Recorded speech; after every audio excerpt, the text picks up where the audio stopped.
Hey guys, so we are going to be over on Facebook Live again, and this seems like the best way to let you know.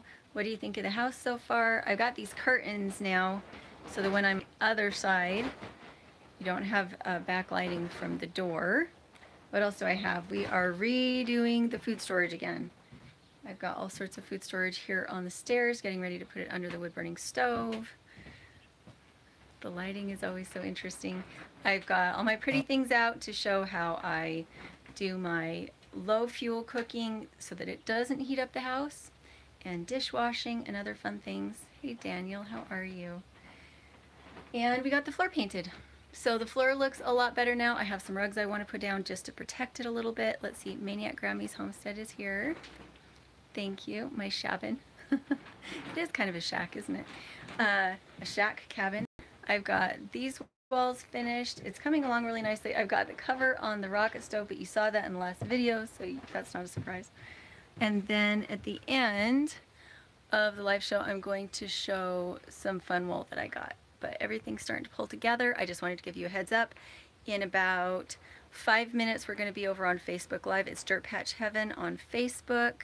Hey Rose, how are you? Rose is over at Wholesome Roots, and she does a lot of goat videos. So if you want to see us, I'm generally on for about an hour, and Catherine is moderating. We did just open up the t-shirts again. What else have we done? We're trying to get some, what are they called? Sun ovens onto our website. We're playing with that for the next couple days. So lots of interesting things going on, and I'm really sorry that I haven't put up a video lately.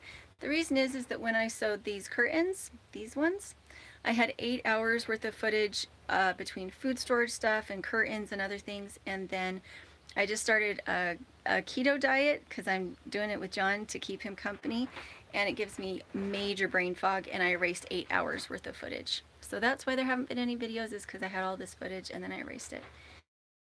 And then we had to leave the house because we had all this paint on the floor that was really, really, really stinky. Oh, hey.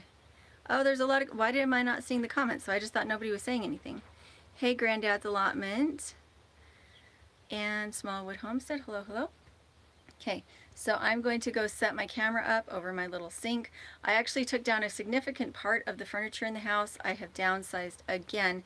The important thing about a tiny cabin, especially if you're off-grid, is that your living is about you, it's not about the house. And it takes a while to actually figure that out, to say, I need to have things that are super easy for me to use and things that make me happy, and I shouldn't keep things just because I already have them. But at the same time, you can do it super inexpensively, because most of what I use is secondhand. Like this fabric I have here was a bolt of fabric my mom had got from a secondhand store, and most of the decorations I have here are homemade by other people. So what else did I want to say? I am doing a little bit of money spending. I got a little lantern that is not oil. It has an LED bulb in it, and it's run off batteries, but it helps a little bit when I need to film in here so that I can get a little bit more light in, and I got that from Big Lots. So I've spent a teeny tiny bit of money as we go, and it's really not very much fun to buy all your decorations for the tiny house at one time, because then you generally can't get what you need all at one time in a tiny house. You have to live in it for 3 months and then go get more, and then you put that in the house and then you live in it for 3 months and then you go switch things out. So that's kind of how things have worked, and everything needs to be multifunctional. You can't have things that have just one function. Happy Saturday. I am going live over on Facebook here in about another 3 minutes. Karen McCall said, am I a single parent doing all on my own? No, I am married. My husband is in school and working in Oklahoma, and I am on my own property in a tiny house, and we're doing this in the summer. We've been doing it for a year, so we live off-grid in the summer. We could be here in the winter because we do have, let's see if I can show you, we do have the rocket stove, and it keeps us nice and warm, but it's not my husband's love to be off-grid, and so when I come out here and play, he's very tolerant of that. Thank you, Daniel. Houston in the house. Hey, Jerry. Hey, Sandra. I have some patterns from her that I need to be talking about. We'll see if I can get the links up. I have 2 or maybe 3 links that need to be put up in the live show today. And I want the presentation to be good for each of them, so I may hold off on Sandra's for a little bit. William Garcia, hello from Arizona. Rainy Arizona here. Well, that's nice. We had a little bit of rain this morning too. Okay, I gotta go get set up. So it's Dirtpatcheaven. Just go look up Dirtpatcheaven on Facebook, 1H. Hey Karen. Well, you would have seen last year my husband was here with us when we first started the cabin, and then we went back to Oklahoma with him while he was doing school. And one of the reasons I'm here is that my renters need help with the irrigation. We have a lot of fruit trees, a lot of permaculture here, and for someone just starting out on farming and just starting out on permaculture, most things probably would have died.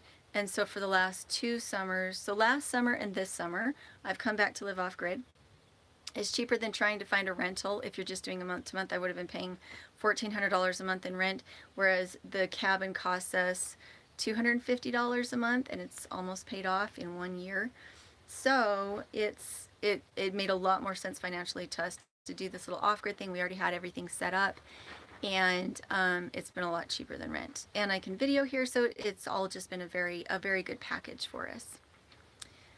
How's Paige and Kaya? K-A-I-A is how you spell her name for Kaya.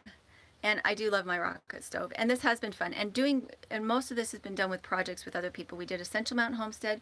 All the wood that you see is rough cut lumber that we were able to cut ourselves up on his property with his sawmill. And then the rocket stove we built with Darwin and Melanie from, oh, actually I didn't build it with them. We gave them the ideas and they did the work, and then we showcased the stove. And so that was Honeydew Carpenter, so go check them out if you're interested in aircrete and rocket stoves and that kind of thing. All DIY, yes. Ernie and Eric, their rocket mass heater book. But Paul Wheaton is also putting up how to make a rocket mass oven that's like an outdoor cooking situation. I'll try and get that link in too. We'll see how much I can get to. But I need to go because I'm going to do the Facebook Live. So I hope to see you guys, and we'll talk to you later.